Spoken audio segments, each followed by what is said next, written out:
personnes. Et l'objectif que tu as, c'est de montrer premièrement l'importance prophétique, élever un peuple prophétique, un peuple composé aussi des serviteurs de Dieu, mais aussi fortifier ces prophètes qui sont abattus, ces prophétesses qui sont délaissés, soit négligés, soit découragés par les enseignements de certaines personnes qui sont jaloux de la Amen. Et pourquoi je dis à Dieu, mon Seigneur, si tu veux que cela se passe, le Seigneur m'a dit que ces programmes, tu ne vas pas seulement les faire d'une manière complète. Ces programmes, j'ai besoin que tu puisses les visibiliser, les rendre visibles. L'objectif de les rendre visibles, ce n'est pas que tout le monde, là c'est ce que Dieu me dit, ce n'est pas que tout le monde puisse venir, mais c'est que même celui qui ne va pas venir, juste lorsqu'il va lire la fiche, soit les viseurs sur vos téléphones, qu'ils puissent comprendre que quelque part, le Seigneur est en train de préparer un peuple. Amen. Amen. Et nous avons la foi que ce que le Seigneur nous a dit, c'est ce que nous le faisons, ce que nous sommes en train de faire. Alors j'ai demandé à Dieu, Seigneur, alors disponibilise les moyens. Et Dieu a fait grâce pour ces mois de juin, le Seigneur a disposé les moyens qu'il faut pour que nous puissions rendre cette visible. Il faut savoir que le but de Dieu, il y a un témoignage que Tonton Passion, l'évangéliste Passion, qui est là au milieu de nous, une fois il m'avait dit qu'il y avait un homme de Dieu, Amen. Cet homme de Dieu, c'est un blanc. Il a organisé toute une manifestation. Il a dépensé des millions. Il a dépensé beaucoup d'argent. Beaucoup d'argent. Nous, on a dépensé que $60. Il avait dépensé beaucoup d'argent. Il a loué les stades, campagne d'évangélisation. Il a loué qui peut recevoir le Seigneur Jésus. L'objectif de la campagne d'évangélisation n'est pas que beaucoup de gens viennent. L'objectif, c'est qu'il y ait des personnes qui vont recevoir le Seigneur. Et il y avait donc, il y avait la petite des personnes, mais c'est moi cette personne qui est venue. Et il a prié pour cette personne, et en rentrant, il était vraiment triste. Mais c'est pourquoi j'ai dépensé des millions, mais quand on a votre nom, en français, c'est moi pour cette personne. C'est moi pour cette personne. Parce que quelques années après, je vois si je ne me trompe pas, le témoignage, il a rencontré une personne qui ne savait pas. Et cette personne fait beaucoup de choses et de grandes choses est en train de s'opérer dans son ministère et dans sa vie. En demandant, or c'est la personne qui s'était présentée les jours qu'il avait fait l'appel au Seigneur. Amen. Amen. C'est la personne. Donc imaginez qu'aujourd'hui, l'objectif de Dieu, ce n'est pas que cette place soit faite. L'objectif de Dieu, c'est même une seule personne qui va comprendre, qui va aller activer dans des cités, dans des villes, dans des familles, la pensée de Dieu. Amen. Amen. Regardez, depuis que le monde est monde, il y a eu beaucoup de campagnes d'évangélisation. Il y a eu beaucoup de croisades. Mais pourquoi Jésus ne venait toujours pas? Parce que le nombre de ceux que Dieu avait prévu aussi n'est pas encore complet. Aujourd'hui, je peux faire aujourd'hui ça. Tout le monde va crier. Cette personne donne sa vie à Jésus, cette personne comprend des choses. Et demain, Dieu appelle tel serviteur de Dieu, peut-être c'est 2 personnes. L'autre jour, Dieu appelle tel serviteur de Dieu, peut-être c'est 4 personnes.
que Dieu veut faire, un message que Dieu veut faire entrer, c'est tout simplement le langage de Dieu et les signes comme prophétique.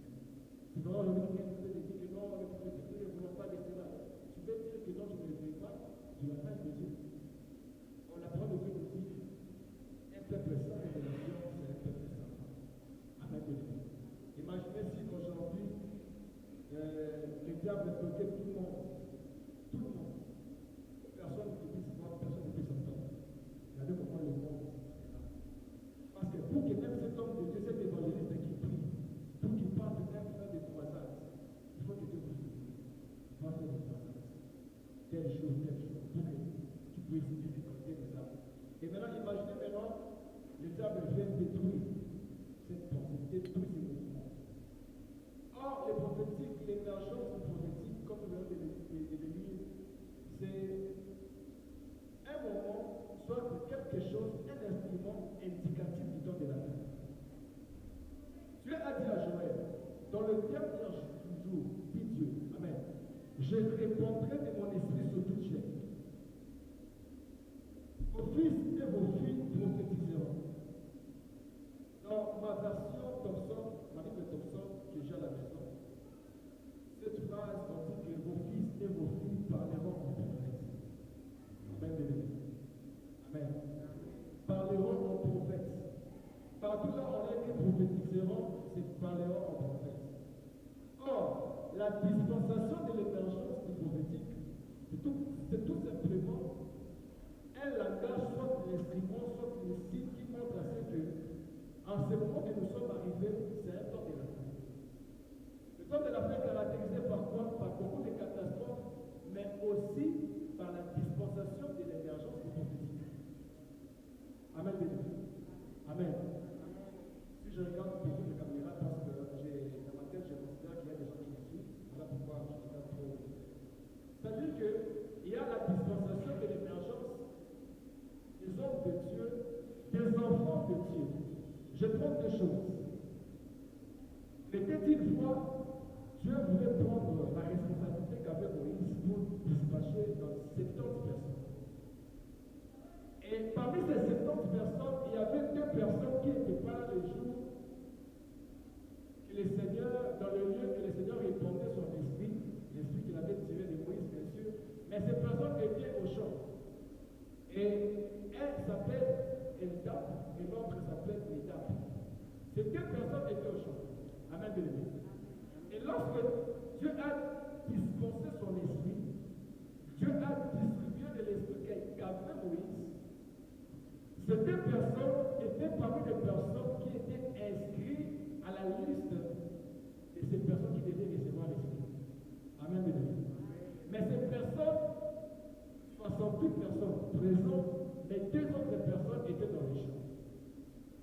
Et pendant qu'ils étaient là-bas dans les champs, lorsque l'esprit que Dieu avait donné à Moïse s'est répandu sur eux, là où ils étaient, ces personnes, ils ont commencé à prophétiser. Amen, bien-aimé. On est venu vite annoncer à Moïse par Josué que voici Eldad et Medab en train de prophétiser. Arrêtez-les. Amen, bien-aimé. Josué a dit à Moïse de les arrêter. Moïse a dit, es-tu jaloux pour moi? Es-tu jaloux pour moi pour que tout l'ensemble des dieux soit composé de prophètes? La jalousie que les gens ont vis-à-vis, les combats, les batailles que les gens ont vis-à-vis du prophétique n'a pas commencé maintenant.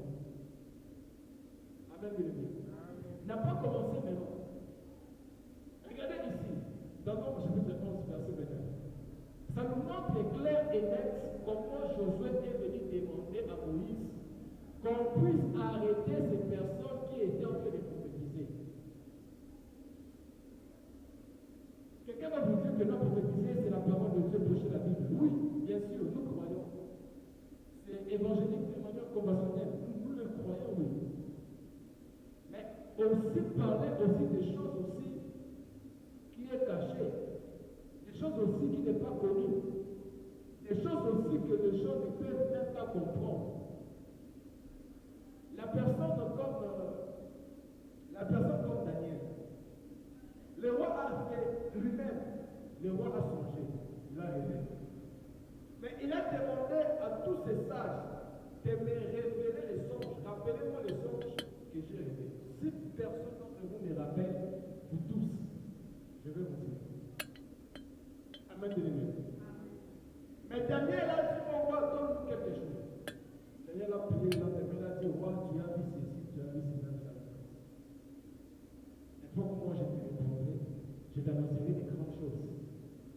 choses cachées que tu ne connais pas.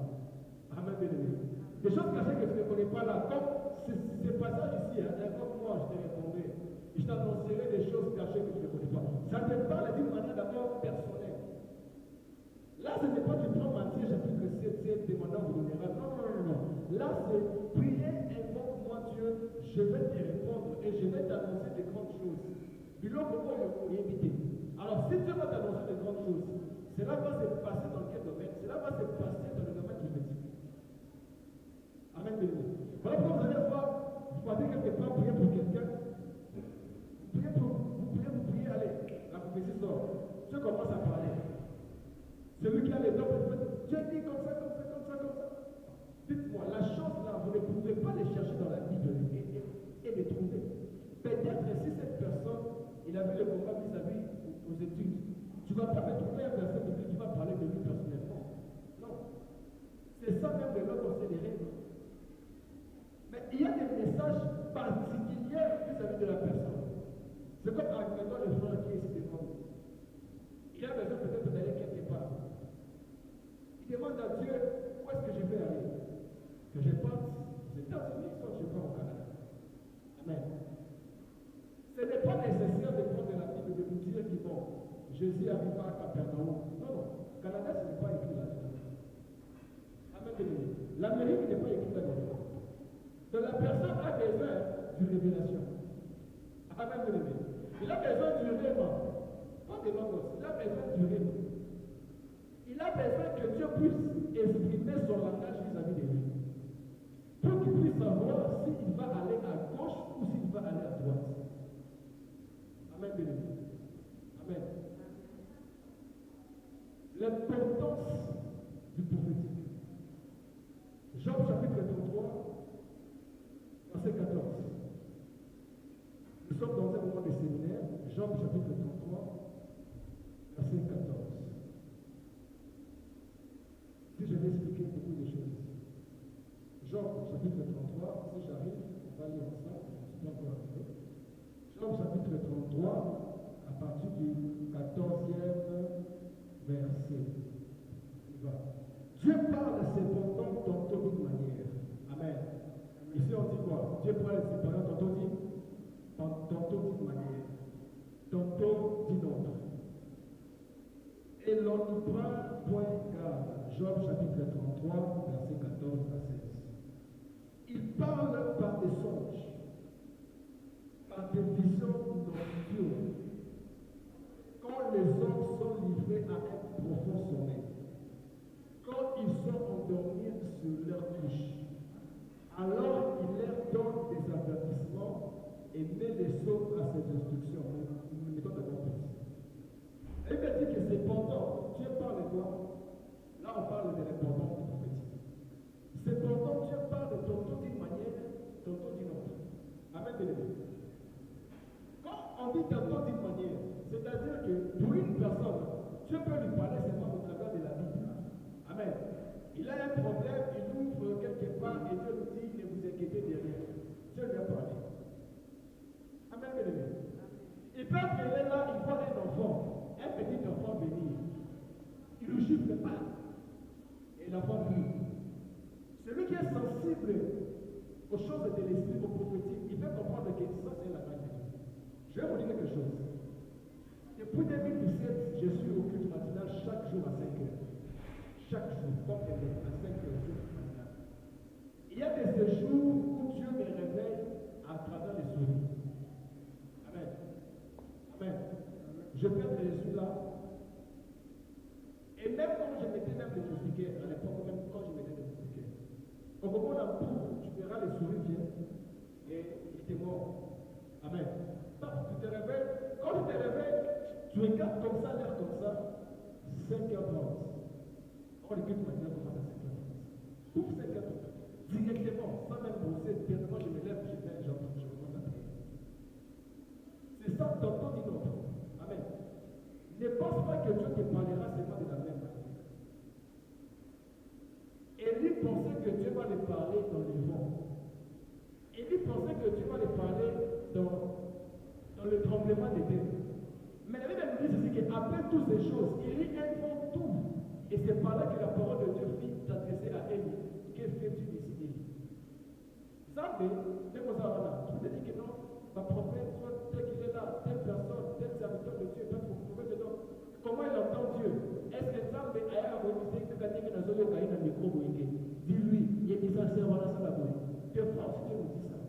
Mais il y a aussi des fois aussi, Dieu aussi utilise aussi nos sensations spirituelles. Amen. Amen, bien-aimé. Tu peux te dire ici. Tu peux prier pour quelqu'un, vous êtes à trois, on vous a invité à prier pour quelqu'un dans une maison. En train de prier pour la personne, tu n'entends pas dans les oreilles que sœur, dites-la qu'elle gêne 3 jours, dites-la ceci, cela, tu n'entends pas ça. Mais tu comprends quelque chose, tu comprends comme s'il y a des phrases qui montent dans ton cœur. Amen. Comme s'il y a des phrases qui montent dans ton cœur. Donc c'est comme s'il y a c'est comme vous voyez des cassettes, hein, des anciennes cassettes, hein, si vous prenez, vous regardez comme ça, vous allez voir comme si on dessinait, comme si on écrivait des choses. Donc comme si quelqu'un comme aux autres dans la mosquée, madame, mais je ne comprends pas, je sens quelque chose en train de manger dans mon cœur. Sœur, Dieu me dit ça. Exact. Ce n'est pas que tu as inventé, c'est ce que Dieu a mis dans ton cœur. Amen, bien-aimé. Amen. La Bible dit que Dieu parle tantôt d'une manière, tantôt d'une forme, tantôt d'une autre. Tu peux me dire ici. C'est comme un jour, j'avais un peu taquiné ton patient. Je l'ai dit, parce qu'en 2018, après mon diplôme d'État, il m'avait fait un cadeau. À l'époque, il était au machine. Il m'avait envoyé un cadeau de téléphone. Amen. Et ce cadeau de téléphone, j'ai fait avec ça 4 ans. 4 ans. De 2018-2022. Et puis, ce n'était pas abîmé. J'avais offert ça à une personne.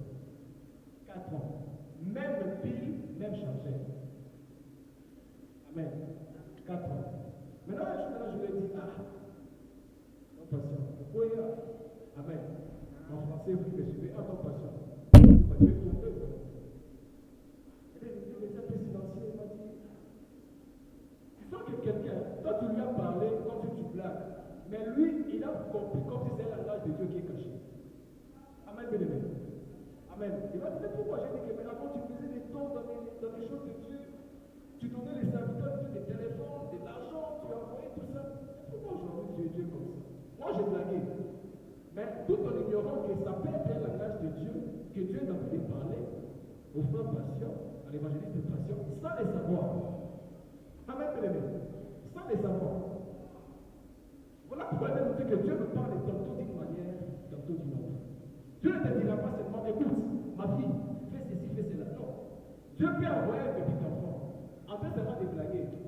Il y a un témoignage d'un frère de l'église. Ce frère de l'église, à un certain moment, il a commencé à changer des églises. Et avec quelqu'un, il y avait un fou. Ce fou-là, tous les gens reconnaissent si c'était un fou. Et ce fou est venu à côté de lui. Il dit que toi, tu commences à fuir la vie, c'est Jésus. Hein? Rentrez là-bas. Et puis le fou lui a dit, donne-moi 1000 francs. Il a pris 2000 francs. Il a donné ça. Les gens ont rigolé. Ils sont moqués qu'il y a c'est un fou. Or, la personne en question, il connaît que non, ce n'est pas le message qui vient du fou. C'est le message qui vient de Dieu. Amen, bien-aimé. C'est le message qui vient de Dieu. Dieu n'a pas seulement une même manière de parler. Dieu a plusieurs. Il peut avoir quelqu'un, il vient de faire une aventure. Pour lui, il trouve comme c'est une aventure. Mais après avoir fait cette aventure, la personne parle. Toi-même, tu dis que ça, ce n'est pas l'aventure, ça c'est Dieu. Amen, bien-aimé. Ça c'est Dieu. Ça c'est Dieu qui m'a parlé. Et pourquoi maintenant Dieu nous parle? C'est quoi l'importance des prophéties? C'est quoi l'importance que sœur, lève-toi, Dieu m'a dit ça, Dieu m'a dit ça, Dieu m'a dit ça. Il y a de ces pasteurs, il y a de ces gens qui disent ceci que non, prophétie ou sans prophétie, tu seras toujours ce que Dieu a voulu de toi. Oui, bien sûr, on ne refuse pas ça, on accepte. Prophétie ou sans prophétie. Si Dieu avait dit que tu seras président, tu seras seulement président. Amen, bien-aimé. Même si le prophète ne te prophétise pas, même si l'homme de Dieu ne te prophétise pas comme des prophètes que je salue, les prophètes de grâce, même s'il ne t'appelle pas que sœur, lève-toi, Dieu me dit ça pour toi. Bien sûr, même si tu ne fais pas ça, tu seras ce que Dieu avait déjà prévu. Mais c'est quoi l'importance à telle mission, on te lève, on te dit que demain tu seras comme ça. Écoutez la réponse. Verset 17. Afin de détourner l'homme du mal et de le préserver de l'orgueil, afin de garantir son âme de la force et sa vie de goût du glaive. Est-ce qu'on peut acclamer très fort pour la gloire de Jésus? Non, pas cette acclamation-là. Est-ce que vous pouvez acclamer la gloire de Jésus?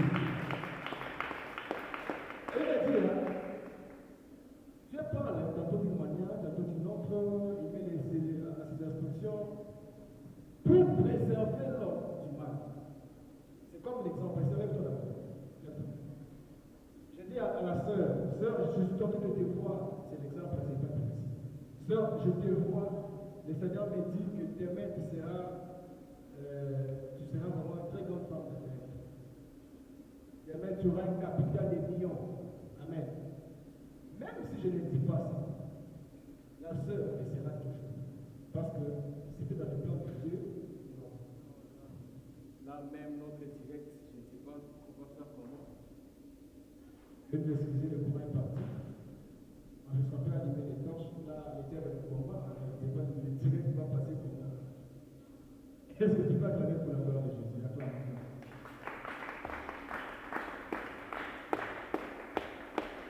Si on peut mettre une pause, qu'on met la pause, qu'on enregistre pas, qu'on met la pause. Veuillez m'excuser. Oh, je me vois. Hein? Ok. Ah, Dieu nous a fait miséricorde. Amen. Ok, je disais ceci que c'est la foi. Je n'ai pas de règle. Même si je ne dis pas que sœur, tu seras comme ça, finalement,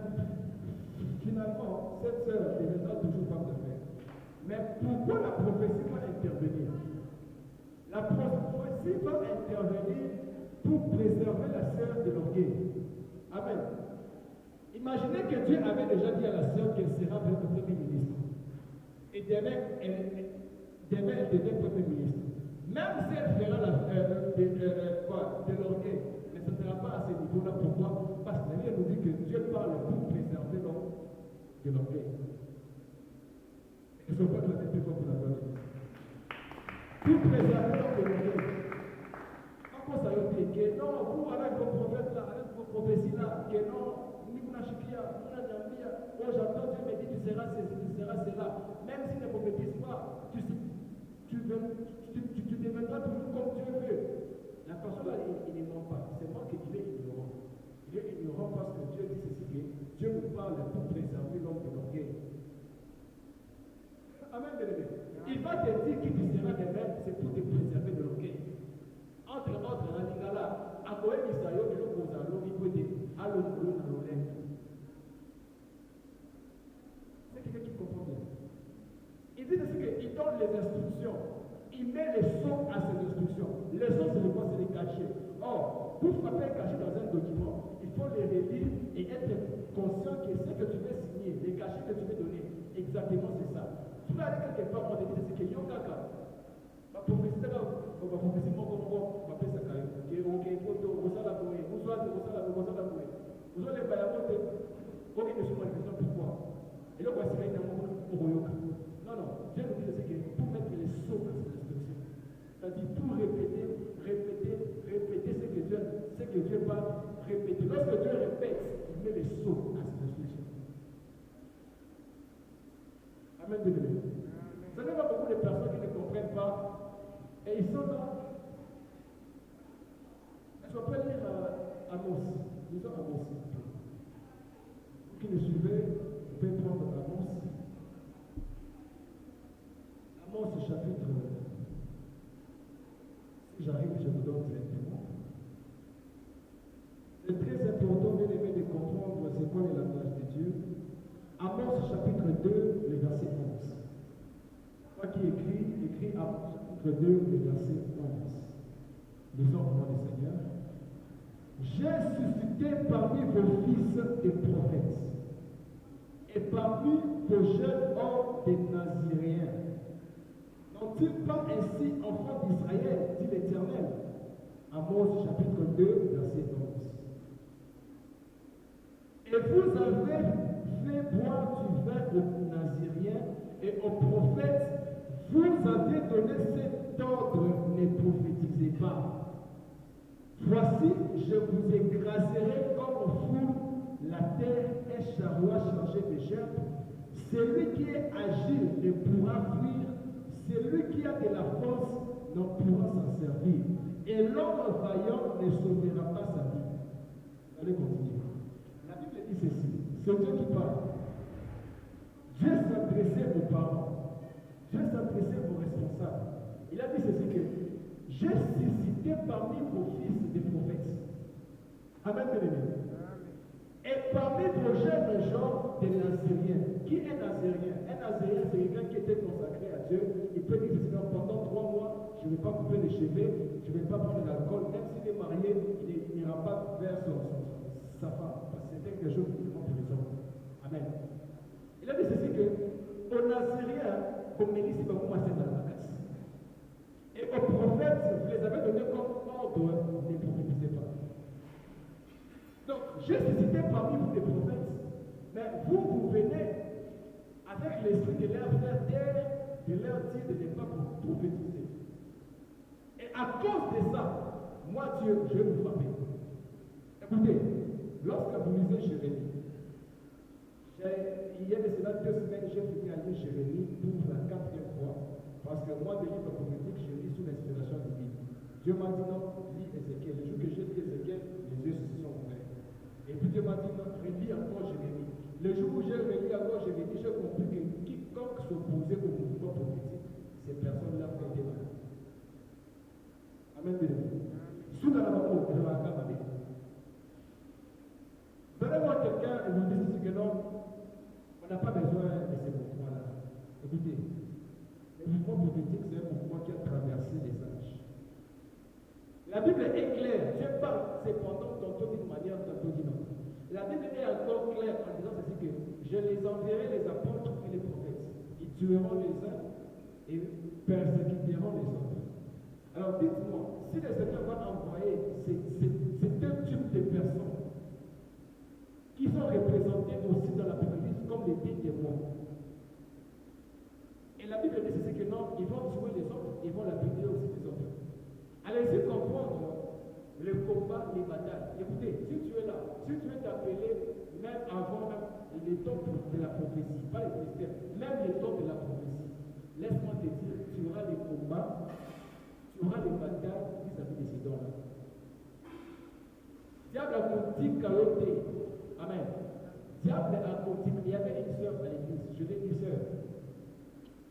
Je me dis plus beaucoup parce que le diable veut vraiment te faire passer dans un moment de maladie comme pas possible. Pourquoi? Parce que ta vie, tu es appelé à voir et aussi à marier aussi un homme de Dieu. Comme moi, concernant les mariages, je ne donne pas de prophétie. Tu peux me dire, je ne vais pas donner.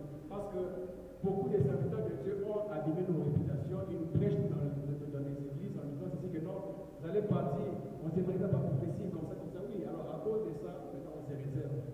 Si quelqu'un veut se marier pour toi, qui s'engage de même. Amen. Pour ne pas qu'on puisse nous prêcher dans une église X ou Y.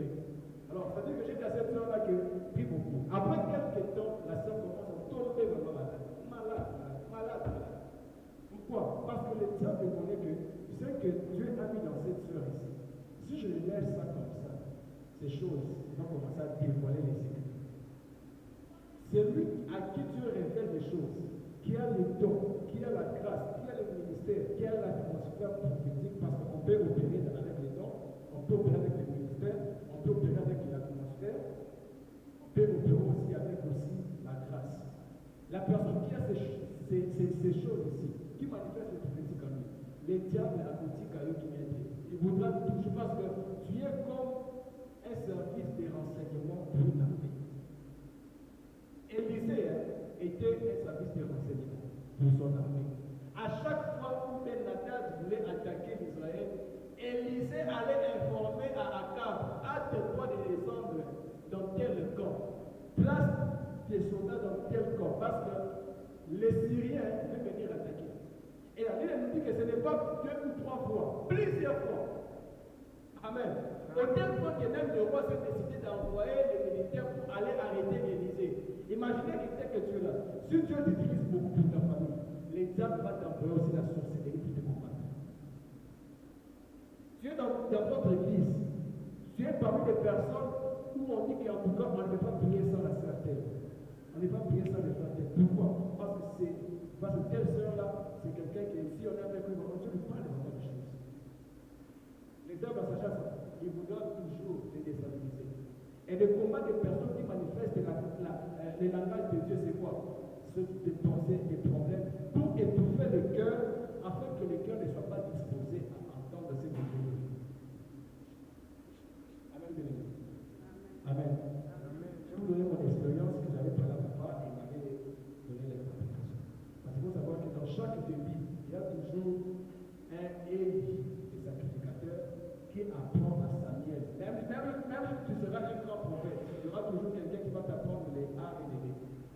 bien-aimé.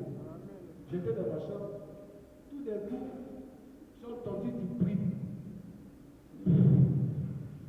Comme c'était la tempête. Et puis, à un moment, j'ai fait des mouvements, je n'arrivais plus à pouvoir bouger. Amen. J'ai vu mon esprit regarder le corps.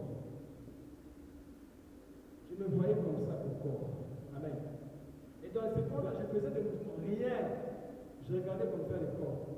Et à un moment, ouf, je suis rentré dans le corps, ouf, je bougeais. Et en bougeant là comme ça, j'ai entendu la voix de mon père qui appelait mon frère. Amen. Amen. J'ai dit, ah non, non, c'est genre, c'est un type des expériences qui ne me concernent pas. Je vais mourir pour du bon. Et j'ai dit à papa m'a dit, le Seigneur voulait terminer. Amen. Te faire voir des choses et tout te faire retourner. Mais il a vu que ton cœur n'était pas disponible. À ce message. Amen, bien-aimé. Et son père était comme la gloire de Jésus. Là, c'est un père. Il a dit que non, Dieu voulait terminer pour te faire voir des choses. Et puis lorsque je lui parlais, ça, il était vraiment concentré, très sérieux. Lui, quand vous lui parlez des choses spirituelles, il est vraiment sérieux. Il est là. Et lui, il m'a dit que non, Dieu voulait terminer, mais il a dit que ton cœur n'était pas disposé. Et puis il m'a demandé, dis-moi, avant que tu puisses voir ces choses-là, tu étais fâché ou tu étais comme ça. Je ne me rappelle pas. J'ai suivi une prédication d'un pasteur. Non, j'étais prophète Jokra. Une prédication du prophète Jokra. Dieu voulait terminer, mais là, il n'était pas disponible. Amen, bien-aimé. Vous voyez cette expérience-là que j'ai vécue. Tu peux te tuer ici. Or, pourquoi mon cœur n'était pas disposé? Parce qu'à chaque fois où ton cœur sera abîmé, même les messages des gens, tu ne vas pas bien écouter. Même ce que Dieu peut te parler, tu ne vas pas bien entendre. Voilà pourquoi la majorité des prophètes dans la Bible, c'était des personnes qui étaient isolées. On savait la maison de Samuel seulement à Rama. Et lorsqu'il descendait de Rama, les gens comprenaient que ton arrivée ici annonce quelque chose. Et lui n'en parlant pas. Pourquoi la personne comme Jean-Baptiste, Dieu a voulu qu'il soit au désert? Amen. Pour se concentrer par rapport à la mission qu'il devait faire et baptiser Christ. Amen, bien-aimé. Regardez. C'est vraiment horrible et c'est déplorable. La personne que Dieu appelle à ce ministère, il passe beaucoup de son temps dehors, en route, ou soit au milieu des gens. Il n'est pas un pasteur. Le travail d'un pasteur, c'est de perdre les troupeaux. Tu ne peux pas perdre le troupeau, tu es loin. Tu dois être au milieu des troupeaux et tu peux les troupeaux. Dieu a dit, je crois que c'était dans Ézéchiel, que ces prophètes-là vous annoncent des mensonges. Qui a assisté à mon conseil pour qu'il puisse vous annoncer ces choses? C'est-à-dire quoi? C'est quelqu'un qui doit assister au conseil de Dieu. Maintenant, quand tu vas assister au conseil de Dieu étant en train de déambuler par-ci par-là, en route, en train de parler de n'importe quoi, non. Tu dois être dans un moment où tu es en communion avec Dieu, en prière aussi, pour que tu puisses entendre ce que Dieu veut et que Dieu puisse te communiquer. Mais attention, l'onction aussi, la Bible nous dit que la grâce est trompeuse. Tu es là, tu as ton destiné et Dieu te donne quelque chose. C'est comme Ézéchiel. Ézéchiel, il est assis avec les anciens sont venus les rendre visite. Du coup, Dieu a ravi son esprit et Dieu a commencé à montrer à Ézéchiel des choses que les anciens ne voyaient pas. Amen, bien-aimé. Ces niveaux-là arrivent. Mais ce n'est pas tout le monde qui a cette grâce. C'est parmi les prophètes qui voient des choses extraordinaires. Amen. Il a vu des choses que Nombre et Lévitique annonçaient, lui il a vu toutes ces choses-là vers la fin d'Ézéchiel. Vous savez que c'est quelqu'un où il doit vraiment se donner vraiment à Dieu parce que c'est un porte-parole. Tu vois, quelqu'un te dit ici que, mais on t'a prophétisé, non? Pourquoi cet homme qui t'a prophétisé les choses ne s'accomplissent pas? Écoutez, ce n'est pas le travail du prophète de venir accomplir ce qu'il avait prophétisé. Non, ce n'est pas son travail. En d'autres termes, c'est un porte-parole de Dieu. Écoutez, comme aujourd'hui, dans notre pays, vous me suivez, notre porte-parole du gouvernement, c'est Patrick Mouyaï. Amen. Patrick Mouyaï, il est le ministre de communication et médias et porte-parole du gouvernement. Patrick Mouyaï va venir seulement avec les choses que le conseil des ministres les comptes seront dits. Lui, son travail n'est pas d'ajouter ou soit de travailler. Son travail, c'est d'amener les comptes seront dits. Le conseil des ministres avec le président, ils viennent, ils vous annoncent vous, à la télévision que notre conseil des ministres du vendredi 24 juin, voici les présidents, voici les ministres dans tel secteur, il y aura ceci, dans tel secteur, il y aura cela. Il vous annonce et c'est fini, il part. S'il ajoute des choses, on va même le licencier, ce n'est pas son travail. Son travail, c'est de prendre ce qu'ils ont entendu et venir annoncer. C'est ça même le rôle du prophète. Amen. Il ne va pas venir que non. Lui, le président, c'est qui? C'est Dieu. Le conseil des ministres, là, c'est quoi? Ce sont des secteurs de la vie des gens. Secteur, les ministres de l'agriculture. Secteur, peut-être de quelqu'un pour son mariage. Il a entendu là-bas. Le président a dit, bon, ministre tel, tu vas faire quoi? L'agriculture, bon. Il nous faut $1 million, $1 million, ok, ça va. Quand on dit le ministre du date, c'est comme ça. Compte tenu de ce qu'on a parlé, voici, le ministère de l'agriculture va faire ceci, va faire cela, va faire cela. Amen. Même si le ministère de l'agriculture ne pratique pas ce qu'il avait fait de le conseil des ministres, ce n'est pas le travail de Patrick Bouillard de venir se justifier. Non. Lui, son travail, c'est de venir apporter la parole qu'il avait entendue et venir vous annoncer. Le travail de l'exécutant, c'est le président et les ministres sous-tutelles qui doivent exécuter ce qu'ils avaient dit dans le conseil des ministres. Voilà pourquoi Dieu a dit ceci, qui a participé à mon conseil pour vous annoncer ces choses. On appelle Michel, on dit à Michel, voici tous les prophètes d'un commun accord, ils disent du bien pour le roi, que ta parole soit comme celui de tous ces prophètes. 1 Roi chapitre 22. Amen. Michel a dit ceci que je dirai ce que le Seigneur va me dire. Amen. Lorsque le prophète Michel est arrivé devant le roi, Akab lui a dit ceci, Michel, est-ce que irai-je ou soit dois-je te dénoncer? Michel lui a menti en disant que non, vas-y, tu vas devenir succès. Toi, ça c'est faux. Dis-moi la vérité. Irai-je? Joséphat de l'autre côté, il a dit que non. Je vois tout Israël dispersé. Et Dieu me dit que ces personnes n'ont pas de brebis, qu'ils n'ont pas de berger, qu'ils rentrent chacun chez soi.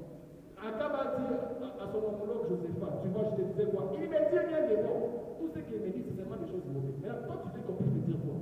Si Dieu me dit que non, dis-lui A. Toi, tu veux que je puisse te donner des mots. Amen, bien-aimé. Amen. Et il a dit ceci que non, chaque vie, un esprit s'est présenté devant le trône de Dieu et dit que non, je serai un esprit de mensonge dans la bouche de tous ces prophètes. Comment il a vu? Il était dans les conseils des ministres. Et son père l'avait fait fort pour la gloire de Jésus. Comment il a dit ces choses? Il était dans les conseils des ministres. Il a dit que je vis, un esprit s'est présenté. Et Dieu a demandé, comment tu vas faire? Il a dit que non, Seigneur, donne-moi la mission. Je serai un esprit de mensonge. Ces prophètes-là, c'était des prophètes qui disaient des choses vraies. Mais cette fois-ci, je serai l'esprit de mensonge de la bouche de tous ces prophètes. Fais attention, si Dieu veut te détruire, il peut commencer à dire à son serviteur des choses pour que tu puisses suivre ces choses, pour que tu sois détruit. Amen, béni. Si Dieu veut te détruire, si Dieu lui-même, il a dit que non, en tout cas, il y a eu ici qui moi, il veut mettre fin à ta vie. Même celui qui t'est bénissé là, Dieu va lui dire, écoutez, souvenez-vous bien, jeune prophète et le vieux prophète. Le jeune prophète, Dieu lui a dit, là où tu pars, ne mange pas et ne rentre pas dans la route que tu vas aller. 1 Roi chapitre 18, si je me trompe. Non, vas-y, vous voyez, il est parti. Il a fait des miracles. Et le fils du vieux prophète a dit, papa, on a vu un homme là, un jeune prophète en train de faire des miracles. Voici même, les mains même du roi étaient tendus, étaient sèches. Non, il est parti. Quelle route que ces prophètes est parti? Waouh. Je vais vous excuser, vous qui nous suivez. Quelle route que les prophètes, est-ce que je me vois là-bas? Quelle route le prophète est parti? Il a dit que non, il est parti cette route. Il a bien nous dit qu'à l'Indien, c'est là, voilà. Et puis, la même bouche, on les qualifie pour un vieux prophète. Mais c'est la même bouche qui a dit les vérités au nom de l'Éternel. Faites très attention, n'hésitez pas à ex-moi. Amen, bien-aimé. Il n'existe pas de word ex-moi. Il a dit ceci que non, moi aussi je suis prophète comme toi. Dieu m'a dit qu'il revient, mange. J'ai dit, ah ok, c'est un vieux prophète, lui qu'on a un Shima, quand même. Un camarade, quand même, il n'est pas mon ami, c'est un papa, il a des barbes, des blancs. Moi, je vais commencer des ministères tout de suite. Amen. On va déconseiller le 4 septembre 2022. Moi, je vais décommencer. Lui, c'est un prophète qui a déjà pris des années et des années dans les ministères. Comme ça que, il ne faut pas dire. Et pour voir, il va me dire, c'est un père spirituel. Allez, je commence à manger. Directement la parole de l'Éternel. C'est moi celui qui m'a menti. La parole de l'Éternel est venue de lui. Dis-lui, parce qu'il a été rebelle à ma parole, on mourra. Et puis il est mort comment? Il est mort, il était au milieu, les lions étaient ici, la chèvre était ici. Aucun des animaux n'a bougé.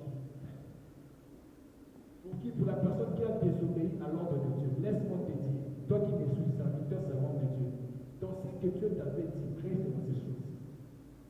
Même si tu me venais moi venir pour te désorienter, avant de faire, demande d'abord à Dieu, Seigneur, tu m'avais dit ça, mais regarde ton serviteur me dit ça. Est-ce que réellement tu me vois dans ça? Parce que ce que Dieu a interdit, ce que Dieu t'a interdit personnellement, c'est ce qui fait ta force. Amen, bien-aimé. Dieu t'a dit que Dieu gagnait la bombe 3 fois par mois, 3 fois par semaine. Moi, je fais des miracles. Moi, je vois. Moi, le Seigneur marche avec moi. Mais je parle qu'une fois les mois. Et je te décourage. Et regarde-moi. Je suis quand même avancé. Mon ministère a de l'impact. À la montagne, là, je fais c'est mort. Un jour, c'est mort par mois. Toi, tu pars par semaine 3 fois dans mon. Arrête ça. Je te fais souffrir. Suis-moi. Toi, tu me suis parce que moi, j'ai commencé le ministère avant toi. Mais tu as oublié ce que Dieu t'a recommandé, toi, personnellement. Dieu va te venger et Dieu va te juger parce que tu as désobéi à la parole de Dieu. Pour être le rôle à qui c'est pour nous. Chaque homme de Dieu, amen, il a ses interdits personnels. Ne pas voler, c'est un interdit universel. Ne pas insulter, interdit universel. Ne pas prendre la forme d'autrui, interdiction universelle. Hormis ça, il y a des interdictions personnelles que Dieu donne à sa servante, à son serviteur. Que toi, pendant 3 mois, ne prends pas du lait. Même si vous recevez des hommes de Dieu venir chez vous, ils ont plus de lait. Même si aujourd'hui tu reçois béni, vous demandez, moi je vais voir. Toi tu le suis. Mais toi tu t'avais dit pendant 3 mois, ne prends pas du lait. Si tu prends du lait, Dieu va te frapper.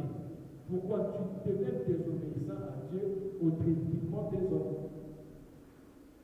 Clame tes fort pour la gloire de Jésus. Ce sont des batailles des personnes qui manifestent le prophétique. Des batailles. Si Dieu t'a payé dans ses ministères, il faut plaider. Si Dieu t'a payé avec ses dons, pas seulement les ministères, l'objectif ce n'est pas les ministères, l'objectif c'est de présenter un peuple prophétique à Dieu. Si Dieu t'a payé à l'écouter, il faut en pleurer. Amen. La personne comme Jean-Baptiste, Dieu le sépare de sa famille. Toi, au désert, et puis tu vas manger quoi? Tu vas manger les sauterelles et les miens. Regardez comment la vie des gens. Amen. Il y avait un pasteur, pour vous faire rire, ce pasteur, il est seulement de la famille. C'est un père que j'ai resté où j'étais là aussi. Ce pasteur qui est passé, il m'a dit, ah, prophète, tu as pensé comme ça? Je lui ai dit, tous les prophètes, nous sommes gros. Il m'a dit, quoi? Tous les prophètes, vous êtes gros. Là, tu vas prophète. J'ai dit, comment c'est pas dit? Il m'a dit, regarde, la personne comme Jean, au désert, il mangeait que les miels et les sauterelles. Est-ce qu'il va venir avec la tête que tu as aujourd'hui? J'ai dit, non, la personne comme Jean, si tu vois Jean, ça veut dire qu'il était petit. Quand tu dis que tu es gros là, c'est vous les prophètes de ces jours ici, pas les prophètes de l'Ancien Testament. Il m'a donné l'histoire de Jean-Baptiste. Et regardez ce qui s'est passé. Est-ce qu'il était un gros comme toi? Moi maintenant je lui ai dit, bon, et les sacrificateurs, la parole qui dit qu'il était gros. À ce qui on a rigolé plus. Mais ce qu'il m'a dit là, c'est compris. Moi je lui ai dit, mais ce qu'il m'a dit, c'est vrai. J'ai compris que non, ce qu'il a dit là, c'est aussi vrai aussi. Parce que les personnes que Dieu appelle à des grands sacrifices, je ne pense pas qu'ils feront des choses comme nous autres. Nous autres, nos pères ont arrangé nos routes. Nos parents nous ont facilité la route. Nos parents, ils étaient comme des tracteurs qui venaient baliser les chemins pour que nous, les Jeeps, les 200 ici, les Mercedes, puissent commencer à courir dans des routes que les bulldozers marchaient plus lentement pour arranger. Que Dieu soit loué. Est-ce que le peuple acclame pour la gloire de Jésus? Est-ce que tu peux te lever là aussi? Lève-toi. Lève-toi pour le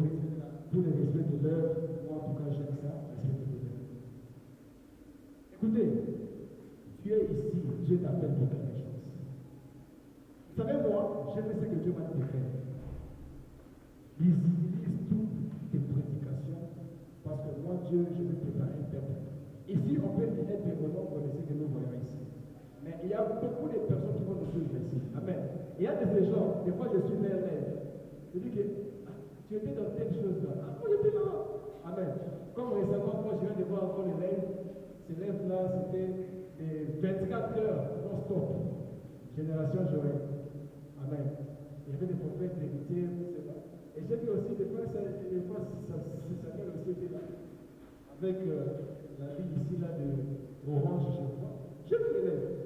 J'ai vu aussi, quelques jours après, j'ai vu encore James, dans les mêmes lèvres. C'est-à-dire que ceux qui nous suivent ici, ils sont très nombreux de ceux qui sont ici.